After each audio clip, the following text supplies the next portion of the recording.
24 years old, still living with my mom and dad, along with my 2 younger siblings. My parents bought a new house in March, just around the time coronavirus really started to be taken seriously around me, and quarantining started.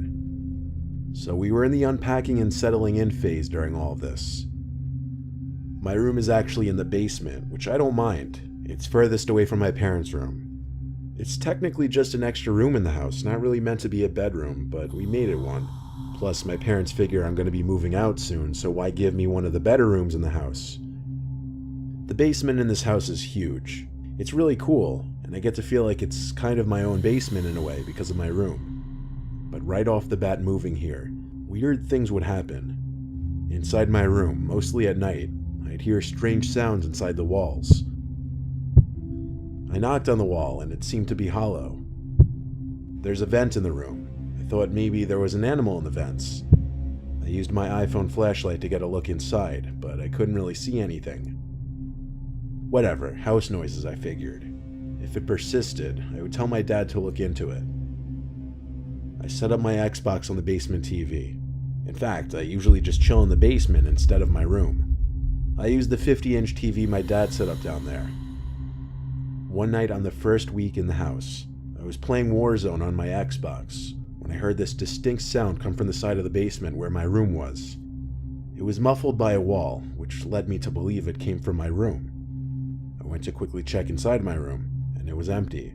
I hurried back to my game so that I wouldn't die, but to best describe the noise I heard, it sounded like a heavy glass object being placed on a table or something. I figured it probably came from upstairs. Literally the next night, I woke to some weird, muffled thumps. I couldn't tell if it was above my room or to the side of my room. I took my phone again and went to the air vents, but once again, even with the light, I couldn't see anything in there. I was starting to worry a small animal might be in the vents or living inside the walls. I brought it to my dad's attention, who told me to let him know if it persisted, and he told me to try to record the sounds if possible. So a few nights later, I woke up at 4 in the morning feeling extremely thirsty. My trusty bedside water bottle was empty that night, so I had to go upstairs to get a refill. On my way back downstairs from the kitchen after refilling the bottle, I stopped mid-staircase in the dark, thinking I heard something from the basement. "Andy?" I said very quietly, wondering if my brother was hiding down there. I whipped out my phone to use the flashlight again as I finished my descent down the stairs. I had a quick look around the basement just for peace of mind, and when I found it was clear, I went back to my room to hit the hay. As I placed my water bottle on the ledge above my bed, something in my gut told me to just look at that little vent in the wall one more time. So I shined the light in that direction, and even though it was only for like half a second, I knew what I saw. There was someone looking through the holes in the vent for just a brief moment. I saw their eyes clear as day, but they moved away just as the light revealed them. What did I do? You probably hope I ran to the vent to get a look inside and see who was in there. But no, instead I screamed like a girl as I ran all the way back upstairs, yelling for my dad like a child. My whole family came down the stairs to my room. I brought them to the vent in my room and shined the light in it again. My dad took a look. Of course, there was no one in sight now. I'm not even lying when I say my mom and dad told me the cliche I was seeing things because I hadn't gotten enough sleep and I was tired. I didn't buy it. I wasn't sleeping there that night. I slept in the living room and locked the basement door that night. The basement door only has a lock on it because we have an outdoor entrance to the basement, so it serves as an extra small layer of security from break-ins, I guess. Well, the next day, when I went down to the basement, I made a shocking discovery. There was some kind of secret door in the wall that was left open. I immediately called my dad down, and we went inside of it together. There was a blanket on the floor of this little hidden room, along with a small wooden stool-like thing. And if you walk down this ever so tiny corridor, you'd come to the vent that peers into my room. This discovery would otherwise be cool, if it didn't lead to the realization that someone has been living in this room, possibly raiding our kitchen, and possibly watching me in my room as I slept. I think when the person living in the room heard the commotion I made the night before, they figured it was time to bail. I just still fear that they may come back.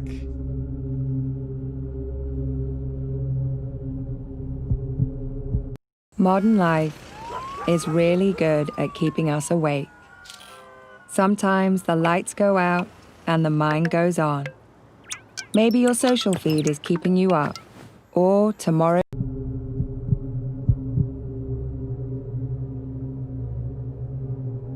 It's April 2020 as I write this, stuck in quarantine. I live in a duplex house. It's one story, but it's divided into two sections. Each side has 2 bedrooms and a kitchen, with each having its own front door. Inside the house, there's a door separating the 2 sections, and it's locked by the other side. The landlord, Jose, lives on the other side, and he has the lock switch on his side of the door. Obviously, that's not exactly a situation I've been entirely comfortable with. So I took it upon myself to install some camera I bought on Amazon. It connects to my phone to alert me when motion is detected, and I aimed it right at that door. But did I ever expect to actually get any kind of notification from that app? No. That's why when I got a notification about movement on the camera, I freaked out. I opened the app and saw in the very laggy, low frame rate video that the door connecting the 2 sides of the house was open. I was literally sitting in my car in a parking lot, heart racing, waiting. A few minutes later, I saw Jose walking through the doorway, and a few seconds later, shutting the door behind him. I was supposed to go shopping, but instead I raced home to check my apartment, but as far as I could tell, nothing was touched. I didn't know whether to confront him or see if it persisted, but the curiosity just ate away at me that night. I knocked on his front door and told him about my camera, and that I knew he entered my apartment. He admitted it right away, but he had a reason. He said he smelt a burning smell that he thought was coming from my side of the house, and he knew I wasn't home, so he had to check if I left the oven on. Given that I couldn't find anything stolen, I had to just say, okay, thanks. I mean, realistically, it was a viable reason for him to come in, right? Still, that night while I was in bed, I wasn't happy about him just coming into my side of the house. I mean, that's against the law, isn't it? Given that we're both always home now makes the situation a little more tense. A few days later, I was up really late on a Zoom call with my friends when I got that dreaded notification on my phone that there was movement. I closed my laptop for like a second to go outside my room. All of my lights were off out there, obviously. It was like 3 a.m. I was in the living room, and I saw Jose standing in the corner. He had something in his hand that I couldn't see, but he was surely looking at me. I could only see him because the light from my bedroom came out to the living room slightly. He started walking to me like a zombie.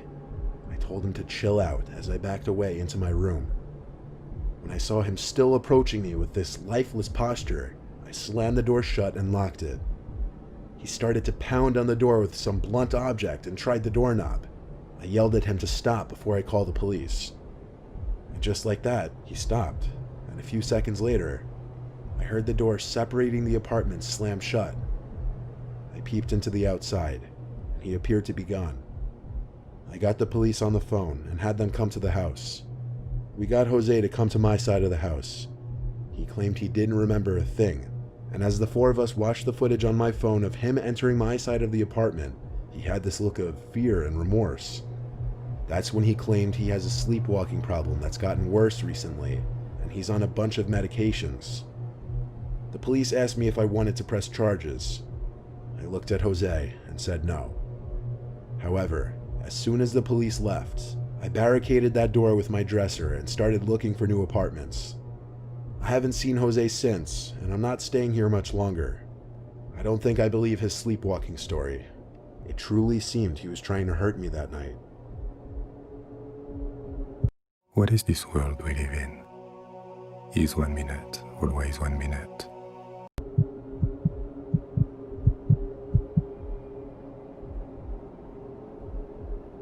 Quarantining and social distancing has had my friends and I going crazy. So to spice things up, we wanted to explore the abandoned farmhouse down the road. It was my friends Luke, Kyle, and I. Luke drove us. It was only a 10-minute drive. We pulled up this hilly road onto this enclosed property where this once occupied farm sits. Most people in the area have passed by this place at least once and are aware of its abandonment. Breaking in was easy. We just broke a window on the ground level and hopped in through there. place was so old we saw dust particles floating everywhere in the light beams from our flashlights. The most noteworthy things we noticed were the lack of furniture and extremely creaky floors. Even though the place was known to be abandoned, we still expected at least some things left behind. However, it seemed people had already looted the place out. The three of us branched off a bit to different sections of the house to explore, and within a minute, Kyle came tiptoeing back to us and whispered that he heard someone or something in another room. I whispered where, and he pointed. He refused to go over there, while Luke and I just quietly laughed, thinking he was either being a pussy or trying to freak us out. Not gonna lie, given the setting, that dark, quiet old farmhouse surrounded by woods in the dead of night, his claims did give me goosebumps. Luke and I still proceeded quietly to the room that he was pointing at. It was impossible not to make at least a little creaking on those terrible rotting wood floorboards. Then we discovered that the little room contained a two-way staircase, one going upstairs, another going to the basement. But when I approached the basement staircase, my goosebumps came back when I realized most, if not all, of the stairs had collapsed, and at this point, it was more so just a hole in the floor. Luke dared me to look down into the basement. I was going to, then I for sure heard a noise come from down there. It was this creaking sound that would repeat every couple seconds. I turned to Luke and whispered, "Do you hear that?" He nodded his head and whispered back to go look down there. I took a deep breath and said, "To hell with it, I'll do it." I crept to the disturbing-looking hole in the floor and shined my flashlight into the darkness below. At first I didn't see anything except a concrete floor in the basement and small piles of rotted wood. But then I got on my knees to get a deeper look in the basement. And that's when we heard, "Hello?" My hand just jerked to the right where I heard the voice, and I saw an old woman with long gray hair in a rocking chair. She was looking at me with this lifeless smile. It had this hint of malice to it. I fell backwards and dropped my flashlight. I yelled at the top of my lungs to run to my friends. Kyle already left the house and was waiting in the car. Luke and I then got to the car, and I was yelling at him the whole time to hurry up. Once we exited the property, I felt a lot better. Luke heard the voice too. He didn't see what I saw though. It was bizarre. It was surreal. It was terrifying. It didn't make sense.